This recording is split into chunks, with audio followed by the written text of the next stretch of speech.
আল্লাহ বলো বাইরে,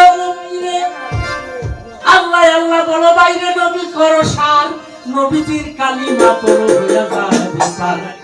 আইসবে যাইতেই হবে, জম লাগিছে পিছন, সারকে বলো আল্লাহজির নাম রে বাবা,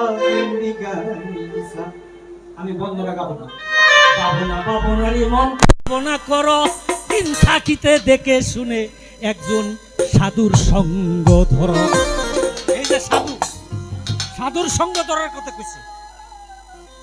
আইসবে যাইতেই হবে, গাইতে বান্দা চাল, চাল ফুরাইলে যেতে হবে আজ কিংবা কাল। মরণ কারো কথা শুনে না, সকলে বলেন মরণ কারো কথা শুনে না, মরণ কারো কথা শুনে না। আইসবে যাইতেই হবে, গাইতে বান্দা চাল, চাল ফুরাইলেই যেতে হবে আজ কিংবা কাল। তবে হাল ছাইরো না, হাল ছাইরো না ওরে সুজন মাঝি, এই যে হাল ছাড়িলে মারা যাবে মহাজনের পুঁজি। আপনারা যারা ভক্ত আছেন, ওনার পুঁজি হইলেন আপনারা, কি নাকি না ব্যতিক্রম কইলাম? ওনার পুঁজি হইলেন আমনে, মানে গুরু হইল ভক্তের কাঙ্গাল। ইমাম হোসেন ভক্তের কাঙ্গাল হইয়া কারবালাতে যাইছে। আরে কারবালা উনি যেতেন না, কেন গিয়েছে? নবীর উম্মতের জন্য গিয়েছে। আমার উম্মত, আমার নানার উম্মত জাহান্নামে যাবে, এটা আমি সহ্য করতে পারবো না, আমি ওখানে যাব।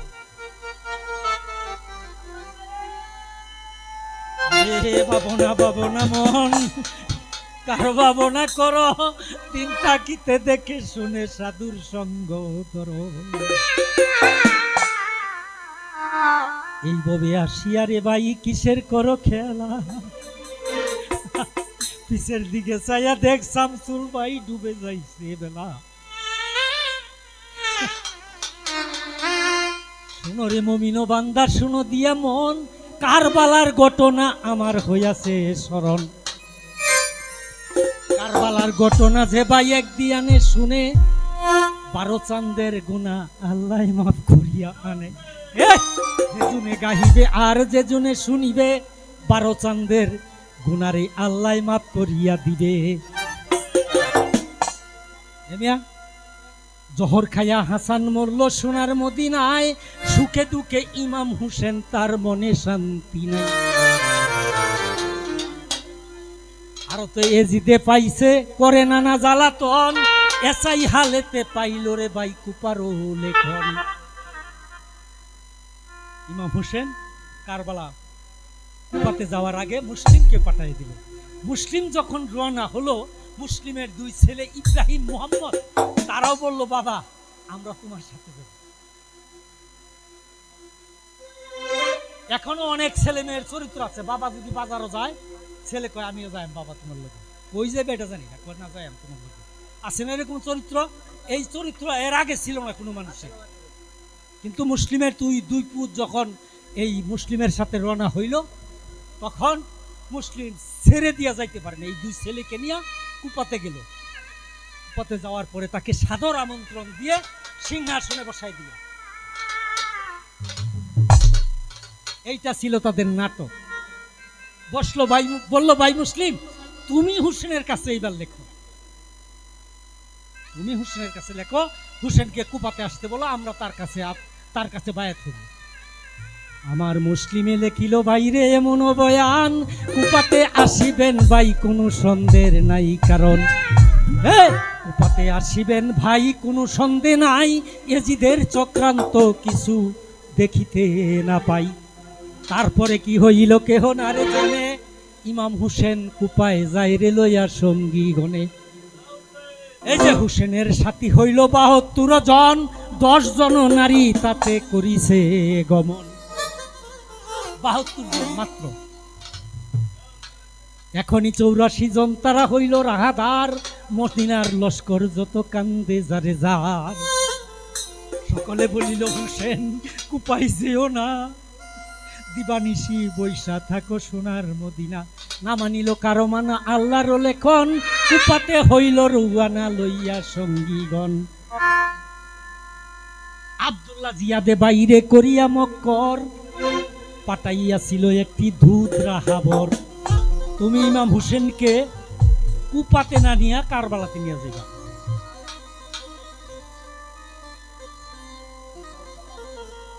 সেই দুধে জিয়াদেরই পরামর্শ মতে রাস্তা বুলাইয়া নিছে দাস্তু কারবালাতে।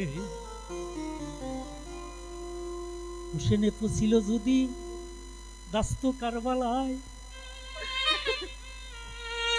চারিদিকে হায় হায় শুনতো, হায় রে হায়। সকলে বলতো, ময়দান থেকে আওয়াজ আসতো, হাই হুসেন কোথায় যায়, হুসেন কোথায় যায়, হুসেন কোথায় যায়। ওই কুপা থেকে দামেস্কের রাস্তা ছিল 900 কিলোমিটার। হুসেনে পছিল যদি দাস্ত কারবালায়, চারিদিকে হায় হায় শুনতো, হায় রে হায়। আরো শুকনার মধ্যে ইমাম হুসেনের গুড়া অচল হইয়াছে, গুড়া বালুর মাজারে, হাঁটু তক গাড়ছে রে ভাই বালুর ভিতরে। সকলে ডাকিয়া বলছে, হুসেনের ঠাই এমন মুশকিল মোরা কবু দেখি নাই। দিনের নবী বলে গেছে, তোমার গুড়ার পাও যেখানে শুকনার মধ্যে গেড়ে যাবে ওইখানে তোমার শহীদ হইতে হবে। গুড়াগুলি অচল হয়ে গেছে।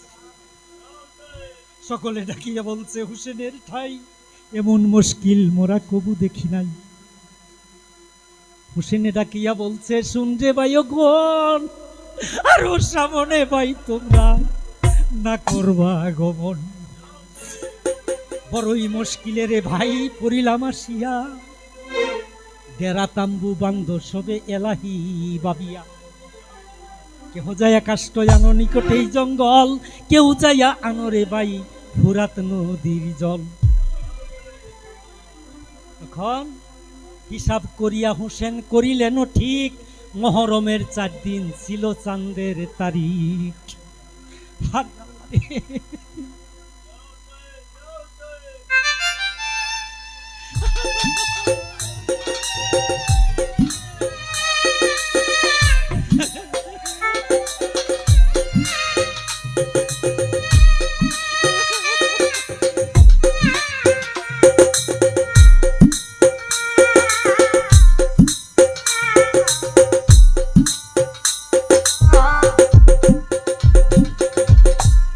হিসাব করিয়া হুসেন করিলেন ঠিক, মহরমের 4 দিন ছিল চাঁদের তারিখ।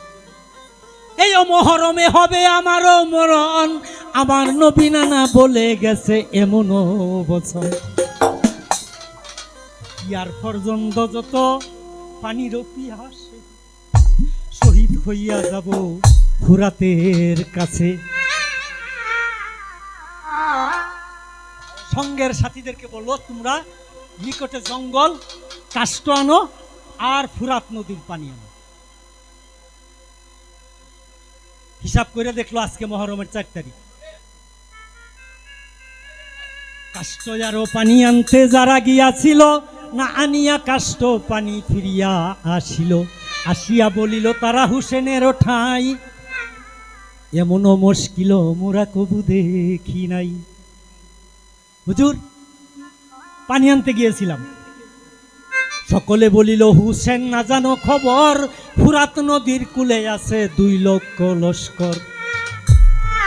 নাহি দিল পানি মুরে কোন জাত কাফির, হায় হায় রে এখন আমি করব কি ফিকির।